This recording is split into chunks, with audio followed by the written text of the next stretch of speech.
Generalni sponzor oddaje je Lumar. Dober dan in res en vroč poletni pozdrav v naši oddaji za zdravje. Poletje je tu in prav je, da se pred sončnimi žarki ustrezno zaščitimo. Seveda smo mi za vas poiskali 100% naravne kreme, ki vsebujejo naravne filtre, ekološko pridelano rastlinsko olje ter aloin gel, ki pomirja in hrani kožo.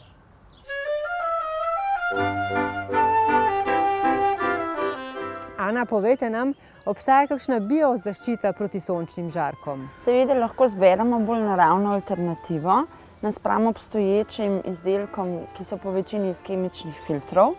Pazljivi moramo biti, da so izdelki, ki jih zberemo, iz titanovega dioksida in cinkovega oksida, oziroma da zaščitni filter tvori titanov dioksid in cinkov oksid.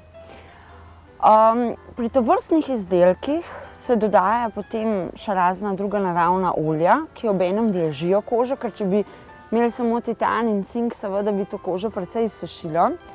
Tako da najdemo v takšnih izdelkih tudi aloe vera gel, ognjičeva mazila, dodaja se olje karanje in karitejev ali pa karitejevo maslo.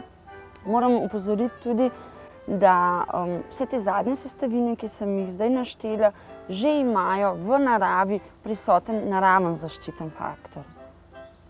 Problem je samo v tem, da niso toliko obstojne in moramo dodajati še minerale kot titanov dioksid in cinkov oksid, da dobimo lepo mazljiv in obstojen izdelek. Z lahkoto lahko to tudi preverimo, se pravi, da je izdelek iz titanovega dioksida in cinkovega oksida tako, da ko izdelek nanesemo, smo pozorni, da pusti belo sled.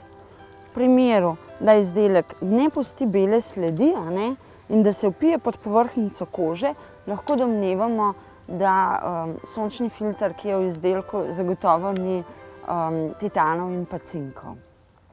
Ja, kakšna pa je razlika med kemičnimi in mineralnimi filtri? Torej, razlika med kemičnimi in mineralnimi filtri je zelo velika. Potrošnik jo z lahkoto opazi. Kemični filtri, na primer, podrejo pod povrhnjico, kar pomeni, da se popolnoma vpijejo, medtem ko mineralni filtri ostanejo na površini kože. Delovanje kemičnih filtrov se prične 30 minut po nanosu, kar je še posebej nevšečno zaradi, na primer, majhnih otrok, ki zagotovo ne morejo biti v sencu in na miru tako dolgo, medtem ko mineralni filtri začnejo učinkovati takoj, ko jih nanesemo. Kemični filtri imajo tudi to karakteristiko, da so na žalost alergeni in fototoksični.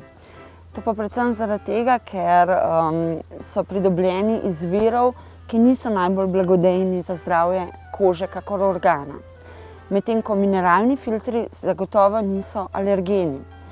Kemični filtri uničujejo na primer korale, tako da v določenih delih sveta so tudi že opozorili na table, če uporabljamo kemični filtre oziroma izdelke, ki vsebujejo kemične filtre, da se na primer v tistem delu morja ne smemo kopati.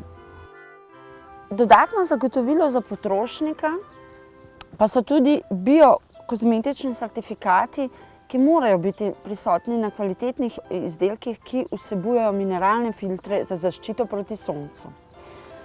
Potrošnik naj bo pozoren, načeloma večkrat ima izdelek certifikatov bolj transparenten in večkrat preverjen.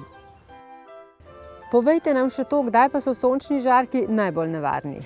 Tako UVA kakor UVB žarki poškodujejo povrhnjico kože. Največ UVB žarkov je med 11. in nekje 4. uro popoldan, takrat je koncentracija največja. To je tudi tisti čas, ko odsvetujemo pravzaprav zadrževanje na soncu brez zaščite. Še vedno pa opozarjamo, da vseeno sonce kakor tako pripomore tudi k sintetiziranju in utilizaciji vitamina D v telesu, zato moramo še vedno poskrbeti za zadostno količino zaužitega sonca.